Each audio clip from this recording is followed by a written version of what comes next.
బేతాళ కథలు. అర్థలోభుడు.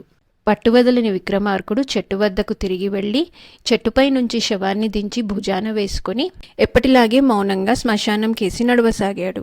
అప్పుడు శవంలోని బేతాళుడు, రాజా, నీలాగా పట్టుదలతో కార్యసాధన చేసేవారు చాలా అరుదు. హెచ్చుమంది అర్ధలోభుడులాగా కొద్ది ప్రయత్నంతో అధికమైన ఫలితాన్ని పొందగోరుతారు. అయితే అలాంటి వాళ్లు పొందే ఫలితాలు సాధారణంగా దక్కవు. శ్రమ తెలియకుండా ఉండగలందులకు నీకు అర్ధలోభుడి కథ చెబుతాను విను అంటూ ఈ విధంగా చెప్పసాగాడు.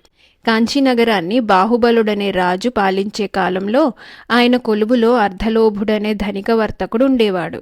అతడు తన వర్తకాన్ని చూడటానికి తన బంధువులను నియమిస్తే వాళ్లు మోసం చేస్తారేమోనని భయపడి ఆ పనికి తన భార్యనే నియమించాడు. అర్ధలోభుడి భార్య పేరు మానపర. ఆమె అపురూప సౌందర్యవతి. కేవలము అందగత్తె మాత్రమే కాక ఆమె చాలా తెలివితేటలు, ఇతరులతో వ్యవహరించటంలో ఎంతో నైపుణ్యము కలది. అందుచేత ఆమె తన భర్త ఆజ్ఞానుసారం ఇష్టమున్న వాళ్లతోనూ లేని వాళ్లతోనూ తీయగా మాట్లాడుతూ తన అందంతోనూ సంభాషణతోనూ అందరినీ ఆకర్షిస్తూ భర్త వ్యాపారాన్ని 3 పువ్వులు 6 కాయలుగా పెంపొందిస్తూ వచ్చింది. అర్ధలోభుడు కూడా తన భార్య సమర్థతకు నైపుణ్యానికి సంతోషించి ఆమెను యథేచ్ఛగా వ్యాపారం కొనసాగించనిచ్చాడు. ఇలా ఉండగా ఒక సమయంలో సుఖధనుడనే గొప్ప వర్తకుడు దేశాంతరం నుంచి వస్తూ అంతులేని గుర్రాలు వస్త్రాలు తీసుకుని కాంచీనగరానికి వచ్చాడు.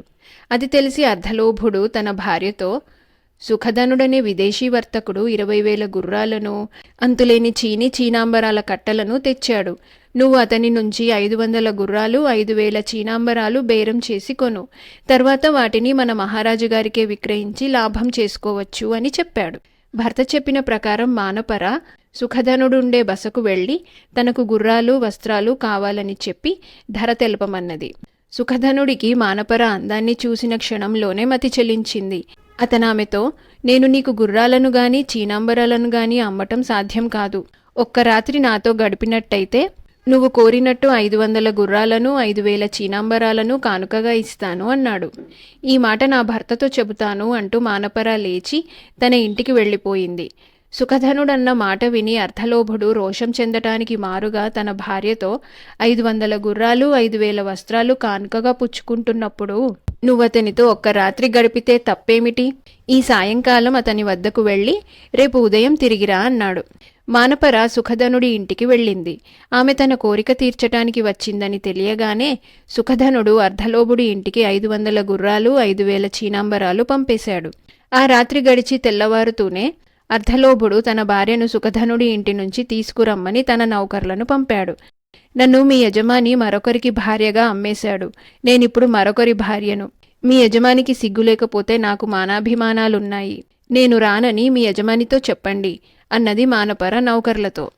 నౌకర్లు వచ్చి తన భార్య అన్న మాటలు చెప్పగానే అర్ధలోభుడు తన భార్యను బలాత్కారంగా తెచ్చుకోవటానికి నిశ్చయించి హరబలుడనే మిత్రుడితో సంప్రదించాడు. హరబలుడు అలాంటి ప్రయత్నం చెయ్యవద్దని సలహా ఇచ్చాడు. భార్య ద్వారా లాభం పొందాలని చూసి నువ్వు పందవయ్యావు. ఆమె కోసం ధనం త్యాగం చేసి అతను శూరుడయ్యాడు. అతని వంటి వాడి కోసం ప్రాణాలర్పించే పరివారం ఉంటుంది, మిత్రులుంటారు. నీకెవరూ లేరు. అలాంటప్పుడు అతని వద్ద నుంచి నీ భార్యను తెచ్చుకోవటం నీకు సాధ్యపడదు అన్నాడు హరబలుడు అర్ధలోభుడితో.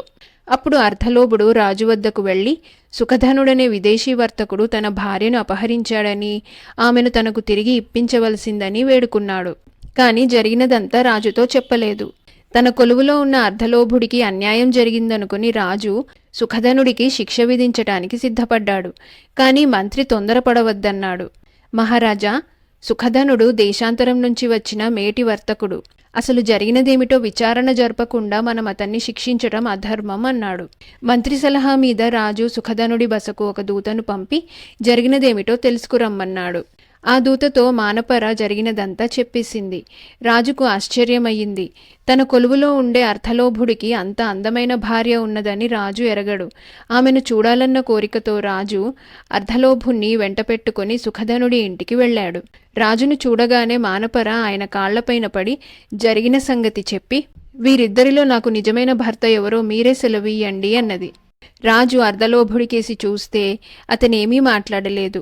రాజు మానపర నిజమే చెప్పినట్టు గ్రహించి, అమ్మా, నీ మాట నిజమని నేను కూడా ఒప్పుకుంటాను. నీకోసం అంతులేని త్యాగం చేసిన వాడే నీ నిజమైన భర్త అన్నాడు. ఈ మాట వినగానే అర్ధలోభుడికి అవమానంతో కూడిన ఆగ్రహావేశం వచ్చి రాజుతో, మహారాజా, నేను ఈ సుఖధనుడు మా పరివారాలతో మానపర కోసం పోరాడతాం. మాలో ఎవరు గెలిస్తే మానపర వాడి భార్య. ఇందుకు మీరు అనుమతించండి అన్నాడు. ఈ భాగ్యానికి పరివారాలు కూడా యుద్ధం చేయటం దేనికి? మనిద్దరము యుద్ధం చేసి ఎవరు జయిస్తే వారికి మానపర భార్య అయ్యేటట్టు నియమం చేసుకుందాం అన్నాడు సుఖధనుడు. రాజుగారి అనుమతితో రాజు మానపర చూస్తుండగా అర్ధలోభుడు సుఖధనుడు చెరొక గుర్రము ఎక్కి ఆయుధాలు తీసుకొని యుద్ధం ప్రారంభించారు. సుఖధనుడు అర్ధలోభుడి గుర్రాన్ని బల్లెంతో పొడిచేసరికి అది అతన్ని పడదోసింది. కింద పడిపోయిన అర్ధలోభుణ్ణి చంపక అతన్ని తిరిగి గుర్రం ఎక్కనిచ్చాడు సుఖధనుడు. ఇలా 4 సార్లు అర్ధలోభుడు గుర్రం మీద నుంచి పడిపోయాడు. ప్రతిసారి సుఖధనుడు అతనికి గుర్రంపైన ఎక్కే అవకాశంతో పాటు ప్రోత్సాహం కూడా ఇస్తూ వచ్చాడు. అర్ధలోభుడు 5వ సారి కింద పడ్డప్పుడు గుర్రం కాలు అతనికి బలంగా తగిలి స్పృహ తప్పింది. అర్ధలోభుణ్ణి అతని నౌకర్లు అవతలికి మోసుకుపోయారు. రాజు సుఖధనుణ్ణి అభినందించి తగిన రీతిగా గౌరవించాడు.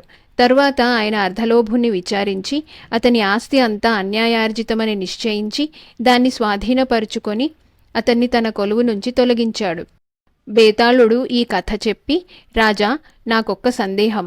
అర్ధలోభుడు సుఖధనుడు యుద్ధం చేయటానికి రాజెందుకు సమ్మతించాడు?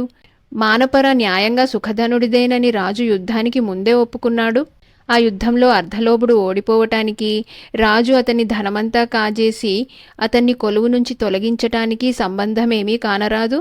అటువంటప్పుడు రాజు వారిద్దరి ద్వంద్వయుద్ధానికి ఎందుకు సమ్మతించాడు?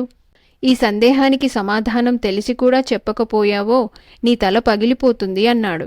దానికి విక్రమార్కుడు, అర్ధలోభుడు డబ్బు దగ్గర నీచుడని తెలిసిపోయింది. కానీ అతను సుఖధనుడితో యుద్ధం చేసి తన భార్యను తిరిగి తీసుకుంటానన్నప్పుడు అతనిలో శౌర్యపరాక్రమాలేమైనా ఉన్నాయేమో చూడటానికి రాజు సమ్మతించాడు. క్షాత్రధర్మం ప్రకారం గెలిచిన వాడిదే న్యాయం. యుద్ధంలో అర్ధలోభుడు గెలిచి ఉంటే రాజు మానపరను అతనికి ఇప్పించటమే కాక తన కొలువులో కూడా ఉండనిచ్చేవాడే. కాని అర్ధలోభుడిలో వైశ్యధర్మమూ లేదు, క్షాత్రధర్మమూ లేదు. అతను ఏ విధంగా చూసినా క్షుద్రుడు, సత్వహీనుడు. అలాంటి వాడి దగ్గర కాంతా కనక ఉండరాదు. అందుకే రాజు అతన్ని శిక్షించాడు అన్నాడు. రాజుకి విధంగా మౌనభంగం కలగగానే బేతాళుడు శవంతో సహా మాయమై మళ్లీ చెట్టెక్కాడు.